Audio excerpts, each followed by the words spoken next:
Good morning mga day, this is Inday Nining Vlogs, a day in my life sa content creator, age of 12. For today's video mga day, ay nagluluto ako ng kapyuka kasi birthday ni Clea. Kasi mag 4 na siya, or di ko alam, baka 3, basta mag-birthday siya ngayon.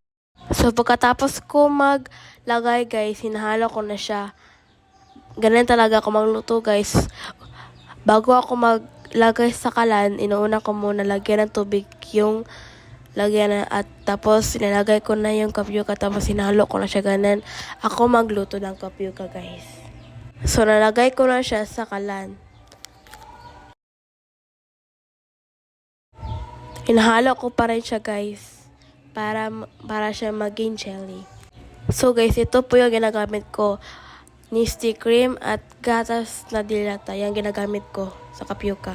So mga day, hinahalo ko pa rin siya para maging siya talagang jelly.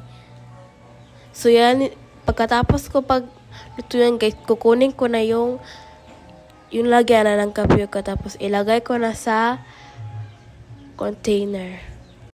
Pagkatapos ko malagay guys, takpan ko at itabi ko muna para siya ay matigas na siya, para mukha na siyang gel. Tapos na ako guys, so mag-antay na tayo. So guys, tapos na guys, ayan, inuukay ko na siya kasi tapos na paghiwa ko dyan. Pagkatapos guys, nandiyan na ako sa pula, inuukay ko na siya kasi tapos na yan. So nilagyan ko na ng nisty cream lahat. Nilagay ko na siya lahat sa lagyanan at kinuha ko na yung gatas para ilagay na natin yung gatas sa lagyanan.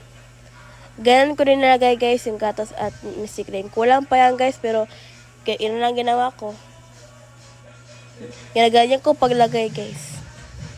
Kulang pa ngayon yung mga ano niyan eh. Sana meron yung mangga at kahit ano malagay dyan, pero wala na akong magawa kasi wala naman ako kasi gabi na kasi ako nagawa yan. So nilagyan ko na lang ice. At inukay ko na siya guys.